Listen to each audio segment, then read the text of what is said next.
কালে ও একটা তালে বসেছিল।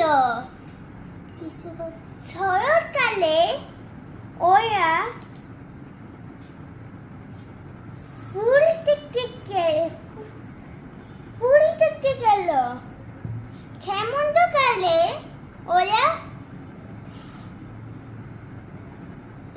ধান দেখতে গেল। হেমন্ত শীত